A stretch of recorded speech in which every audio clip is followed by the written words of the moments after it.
When people say one moment can change your life, they probably talk about my life. It amazes me how one small piece of paper discovered from my wife's purse changed everything in my life. I, 37M, married my college sweetheart 10 years ago. Prior to that, we dated for 6 years, so in total we know each other from 16 years. I'll call her Dove, 37F. She was my classmate in college, and I considered her my soulmate. She indeed was. A month ago, Dove's friend was getting married in a fairy tale wedding in Las Vegas. I was also invited to the wedding but had something urgent at work that same week, so I skipped it. It was an elaborate event which lasted for a week. When Dove returned from the wedding, she was unusually quiet.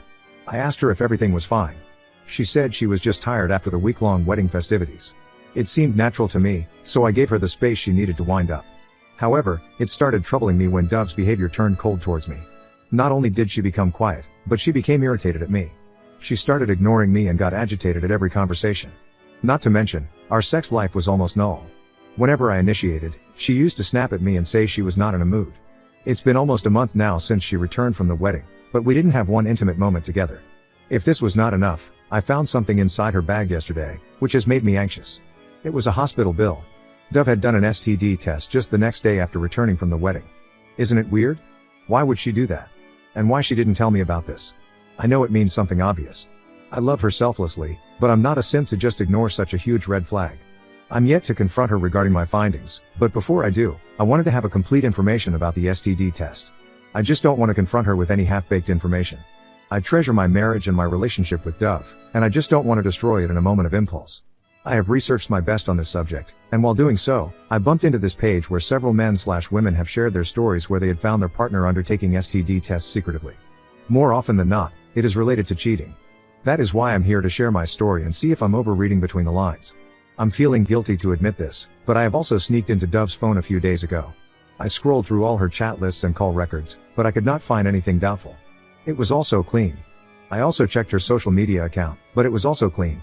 I don't know if I should feel bad about doubting her or if I should be assured that I'm being alert. I thought of contacting the friends who attended the wedding with Dove to check if anything unusual had happened there. But the thing is, it was Dove's school friend's wedding, so none of our college friends were a part of it. I'm friends with her school friend, but not to the extent that I can ask anything from them without Dove's knowledge. This situation feels so weird because, in the last 10 years of being together with Dove, she never gave me any reason to suspect her. We were always very transparent with each other. Edited to add, I forgot to mention that the bill indicated that she made the appointment on the day after returning from the trip. However, the date of the test mentioned was of yesterday's. And the date of the report is given after a week. Dove's behavior was concerning me from the time she returned from the trip. I checked her phone a few days ago but couldn't find anything. Yesterday, when Dove returned home, after the test, she looked very exhausted and tensed. It got suspicious when she carefully hid her bag inside the wardrobe. Usually, she leaves it on the table or on the couch. I behaved as if I didn't notice it, but I was keeping a closed eye on every move of hers. When she went to the washroom for shower, I checked her purse and found the hospital bill for STD test. Update 1. Hello all. After reading the comments on my post, I realized I didn't give any background information about me or Dove. I didn't think it was relevant to the post. Nevertheless, I have replied to a few of you in the comments, but for general information, let me add a few facts. Dove and I graduated from the same college. We both are software engineers and work for different IT companies. We have a 6-year-old son. Financially, we had a stable life, a quite decent one. We were a pretty happy family until now. Until Dove decided to screw up everything. After discovering the medical bill for an STD test from Dove's purse, I was restless. The comments on my last post, as well as the stories of the other victims, all indicated one thing: Dove cheated on me. Initially, I wanted to wait until the test results were out before confrontation, but I was choking up from inside. I could no longer hold it back. Dove also noticed that I was behaving differently. The day I made the post, she even asked me if everything was alright. I just nodded and faked a smile. She thought that maybe I was retaliating for her rude behavior. So, a day after I made my post, we sat at the dinner table. As we started eating, Dove again asked me if I was doing well. I nodded yes. But after a while, I couldn't hold back myself and blurted out, "How was your STD test?" She looked at me, shocked. I repeated, "Yeah, that STD test that you took a few days back." She turned pale and asked me how did I discover it. I said it doesn't matter. Then she said the most classic line, "I can explain." I stared at her straight and told her to explain. She sighed and took a deep breath while I kept staring at her patiently. She started weeping. The moment she started sobbing, my heart sank. I understood that my suspicions were true. Dove held my hand and told me to believe her. I told her I could believe her only if she said anything. But instead of saying anything, She pulled her chair closer to me, leaned on my shoulder, held my arms tightly, and cried. I let her emotions flow out. In the last 16 years of our relationship, I have never left her crying. Even with her slightest tears, I used to hug and cheer her up. But this time, I sat unmoved. She tried to come closer to me and hold my arms as tightly as she could, but I didn't hug her back. I sat there cold like an ice rock. Finally, when she was done crying, she freed my arms and confessed everything. It was on her friend's bachelor's trip. In the week-long wedding festivities of her friend, the first 2 days were a bachelor trip to Vegas. The event manager had arranged for strippers, male escorts, and whatnot. That day, I got to know so many new terms that I was not at all familiar with earlier. She told me that the bride and her other friends enjoyed all the services right from the start of day one, but Dove resisted. Her friends forced her, but she didn't. She saw the bride and her other friends having a thrilling time, fulfilling all their fantasies with these escorts, but she restrained herself. I usually used to believe her as she was never a liar, but this time, it was just difficult for me to fully trust her story. I asked her if she did it because she felt out of place. She said that her bride friend convinced her that she had never seen any other man in the last 16 years, hence, she needed to taste the new blood. Her friends elaborated on how these escorts used several techniques to give them new age pleasures. Dove still didn't give in, but her friend convinced her for an intimate massage. Dove finally gave in to the peer pressure and said yes to the massage. She thought massage would not qualify as cheating, and she could also dodge the peer pressure. However, the masseur was an escort. After the back massage, he started undressing her fully. She resisted, but he said it was an intimate massage, so she had to undress. She confessed to losing her self-control during the intimate massage and gave in. One thing led to another, and she cheated on me. But this was not enough. When Dove told her friends about her encounter with the masseur, they cheered for her and insisted she should further explore. They also assured Dove that it would be confidential and nothing would ever reach me. Dove thought she had already done it once and cheated on me. So, there was no point resisting further. She decided to better explore her fantasy. I was glad that she honestly confessed everything. She knew I wouldn't forgive her even if she did it once. I just sat there lifeless, trying to absorb whatever Dove said. I knew my life was going to change. The woman in front of me was the love of my life, and that was why her betrayal inflicted such a grave pain on me. Dove nudged me to say something as I had not spoken a word since she confessed. I buried my face on my palms. She tried to hold my hand and lift my face, but I resisted. Finally, when I looked at her, I said I was going to file for the divorce. She was shocked and said I should not make an impulsive decision because we have a son. I yelled at her to stop showing her fake concern for our son and our family. If she had the slightest concern for the family, she wouldn't have done what she did. I took my car keys and left the house. She tried to follow me, but I shrugged her off. I drove off to my friend's place, who was living alone. He recently had a divorce. That's a separate story. Anyway, I drank until I passed out. The next morning, I called in sick at work. My friend went to the office while I lounged on his couch, searching for the divorce lawyers. I stumbled upon a lawyer who was my junior in school. He was added to my Instagram account, so I messaged him. He responded within a couple of hours. I asked for a call. He sensed the urgency and desperateness in my messages and called me back within 30 minutes. His next available appointment slot was about 4 days later, but since I knew him, he asked if I could meet him late in the evening after work. I readily agreed. Instead of calling me at his office, he asked me to meet for a drink. So the last evening, Dove confessed her cheating, and the next evening, I was sitting with my lawyer and discussing my divorce. He asked me to sleep over my decision and see if the emotions subsided, and I decided to give her a chance. I told him that I was mindfully making this decision. I relayed my divorce terms to him, and he assured me of starting the paperwork immediately. I requested him to fast-track the process because I want to get done with it as soon as possible. Anyone who heard me would have assumed I was making an impulsive decision, but I was not. I love Dove, but not more than my self-respect. I told him that I trusted Dove with my life, and if I'm taking this decision, it is definitely severe. I cannot let her get away with the cheating. The next day, I went home in the afternoon. I thought she would be at work, but she was at home. She had become miserable just in the last few days. As soon as she saw me, she rushed towards me and tried to hug me, asking me where I had been for the last 2 days and why I was not responding to her calls and messages. I wanted to push her away, but she looked so pale and fragile that I could not do so. I let her hug me, but I didn't touch her. I stood stiff. She kept saying sorry, but I remained unmoved. She held my face with her palms and nudged me to say something. She said my silence was killing her. I asked about our son. She said she had dropped him to my parents' house for a few days. I freed myself, went to my room, and bolted it. She would not have let me pack if I had let her in. I packed some of my clothes, laptop, tabs, and essentials and hurriedly left the house while she was in the kitchen. She followed me outside, trying to stop me, but I didn't look back and drove off. I checked into a hotel and then went to my parents' house to meet my son. I wanted to tell them everything, but I resisted because I had something else in my mind. It's almost a week now. I'm working from the hotel. I have taken permission to work remotely for this month. Dove tried to contact me through all possible means: calls, texts, voicemails, showing up at my workplace, crashing at my friend's place, and local bars and restaurants that I often visit. One of our common friends called me today and asked me if I was fine. He said that Dove had been looking for me in the entire city. I asked him if she had told him the reason. He said that whoever is asking, Dove has been telling them that I left the house after a severe argument about something.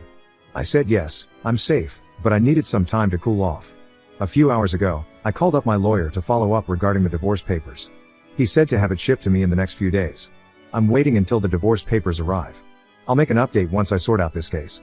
Update 2. It took a while for me to update this, but I wanted to sort out everything before making an update. This would be my last update. So, after 10 days of the D-Day, the divorce paper arrived. It was Saturday. The next morning I went to my house. The situation was the same. Dove was lifelessly lying on the couch while my son was playing in the living room. He ran towards me and hugged me as we hadn't met in the last week. This time, Dove was stiff. She didn't hug me. Instead, she gave me a cold stare. I played with my son for a few minutes and then left him alone and sat on the chair. Dove looked at me with a straight face and asked what did I want. I smirked at her question without saying anything. She asked if there was anything she could do to make things better. I still remained quiet. After a while, she said, "Look, I know I have hurt you and ruined everything, but I'm guilty about it. I accept what I did was a grave crime. But you need to see that I could have skipped the STD test, and you would never known about it. But I took the test for your safety and avoided sex to protect you. I love you. I'm sorry for what I did, but you also need to acknowledge that I honestly confessed the truth when I could have easily cooked up some lies. So, we need to solve this situation instead of running away from it. Tell me if there is anything I can do to fix this?" I replied yes. I told her to confess her cheating in front of my parents and hers. She gave me a stern look. I said, "What? You can't do it, right?" She took a deep breath and said if this was something that would make me happy and satisfied, she was ready to take a shot. I asked her to go on and invite them in the evening. After staring at me for a couple of minutes and seeing the coldness in my eyes, she took her phone and called up her parents and mine one by one, asking them to join us in the evening. After the call, she looked at me with defeated eyes. I took a shower and was surfing on my iPad when she entered the room and said she had prepared a lunch for us. I wanted to avoid it, but I knew from within that it was going to be our last meal as a family, so I went and sat at the table. She served me and my son, and we all ate it together. I felt bad seeing my son's face that it was mostly the last time he was having a meal together with his parents. I know I would be called egoistic and chauvinist for destroying my happy family for just one mistake of Dove, but I don't care what others think of me. I know when my son grows up, he will be glad that I chose my self-respect over my love and emotions. It is necessary that a child grows up with happy parents who might be living separately than frustrated parents who are trapped in a broken marriage. And our marriage was broken at the moment Dove opened her legs for other men. After lunch, Dove took our son to his room for an afternoon nap. After putting him to sleep, when she returned to our bedroom, I was scrolling my phone. She tried to touch me. I stopped her and asked if her STD reports had come. She said that she had come clean and started touching me again. Knowing that it would be our last time, I gave in. That was the most thrilling sex we had in a long time. After we were done, I felt so guilty and sad, but also satisfied to be with her. She was the only woman I had been with, in the last 16 years. I loved her, and it broke me to the core to think that I was going to push her away from me forever. I also regretted having sex with her because it would have given her hope of reconciliation. She fell asleep in my arms as if she hadn't slept for many nights. I looked at her face and wondered how she could do this to us. I don't know when I dozed off while staring at her pretty face. We woke up when our son knocked on the door. I opened the door for him. He played with us on the bed. It was such a bliss. At that moment, I truly felt like retreating from my decision and giving another chance to my marriage, but I suppressed it and went out of bed. It was already evening.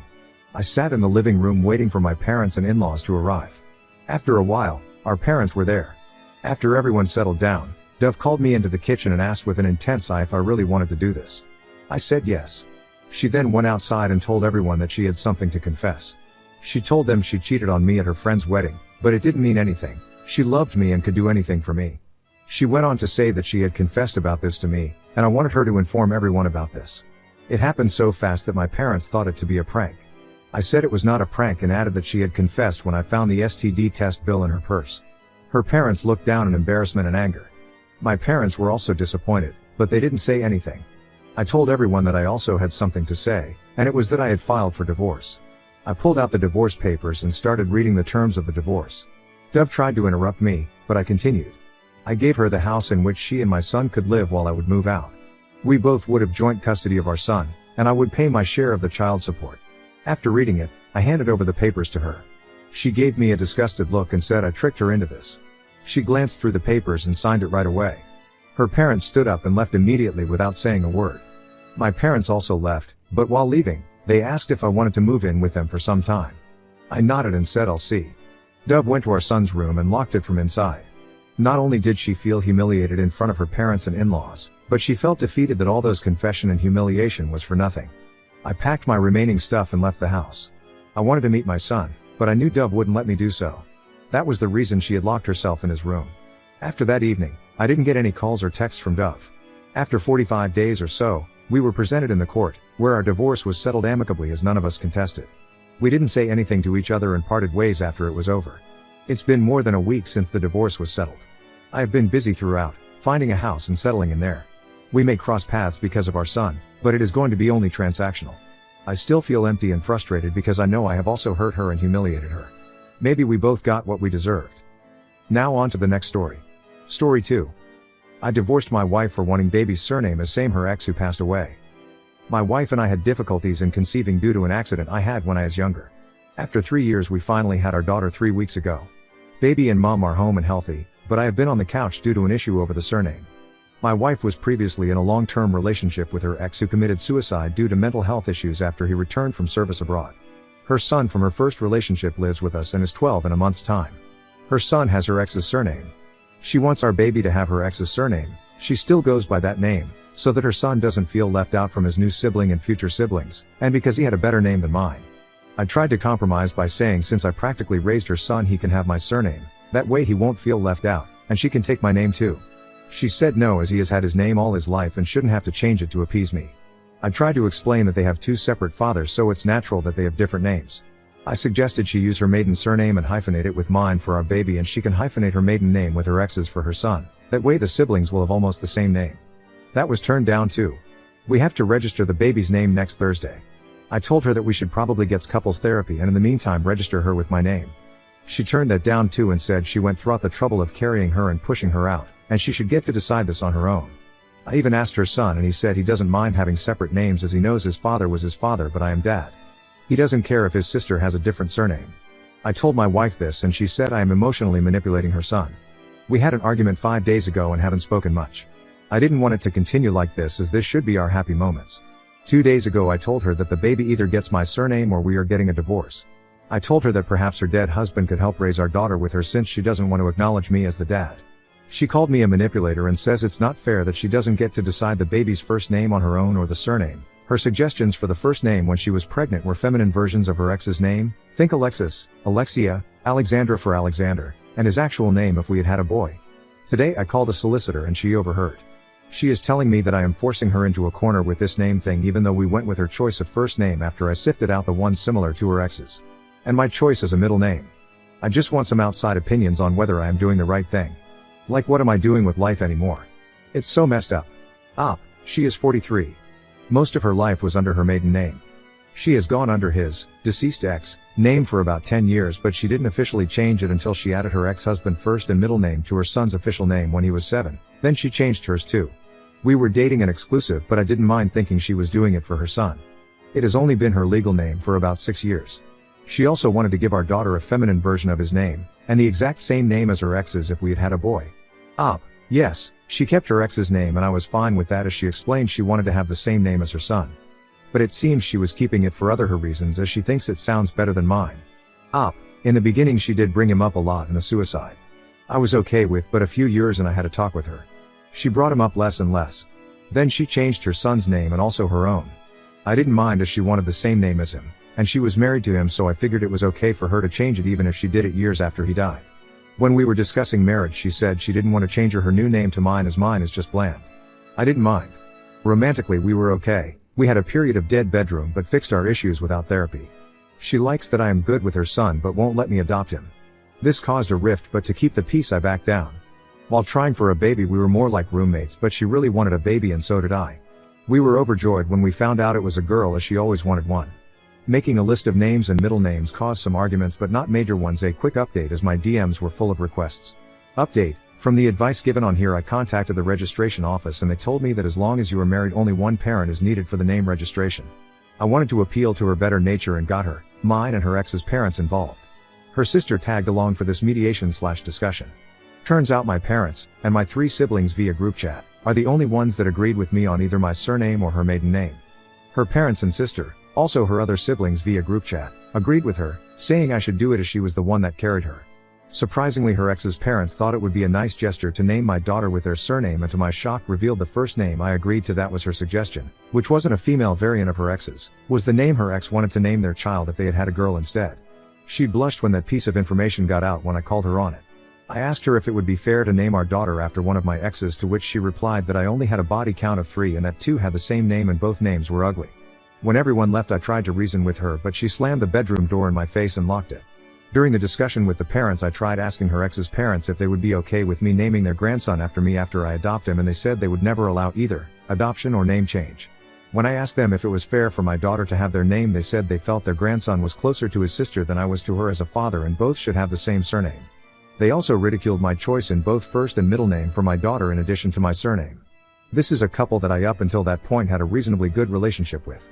I raised their grandson as my own and was very surprised that this is how they felt about me. In the morning she didn't come out and I left her breakfast by the door, hoping she would calm down enough by the time we would register to discuss it as adults. A few of her friends phoned and asked me why it was so important for me in the year of 2023 to give my surname to my child. I explained my side and why I had reservations. They still felt I was being unreasonable. On the Tuesday before the name appointment, Thursday, she picked a fight with me and said she was going with her original name, female version of her ex. She went as far as saying that she would rather unalive herself than give her daughter my name. So, I am a little ashamed about this, but as I pictured that she would no longer be in my future, I called the police on her, saying she threatened to commit suicide. I am not proud of this. They came and took her despite her protesting she was okay, and it was only said in the heat of the moment. I guess I egged on the police, telling them it could be PP and that I felt it was not safe for her to be around our baby. I registered the name on my own without her blessing and participation. She was still not released by then. Our daughter's first, middle and surname are all chosen by me. She obviously has some unresolved issues and I hope she gets the help she needs. There is something wrong with her, as she instructed her ex's parents to collect her son and my daughter to look after via her sister until she could get out. When her ex's parents came by and tried to take the baby, I told them to fuck off. They threatened with police and I told them to go ahead. So they left with their grandson. Her parents came by during the weekend and wanted the baby to take to her, telling me not to be difficult. I told them no. We had a visit by a health visitor and the midwife. When she was released, she didn't come home and went to her parents. She has been there since. Although she tried twice to take the baby from me, I changed the locks. She did drop off expressed milk for the baby, and has continued to do so via her sister. I contacted a solicitor for the divorce, and for now I am keeping the baby, as even the health visitor said that social services are going to get involved due to her mental state, and I am the better option for care for now. There is no saving my marriage, and I doubt she ever loved me with other things that have come out since then.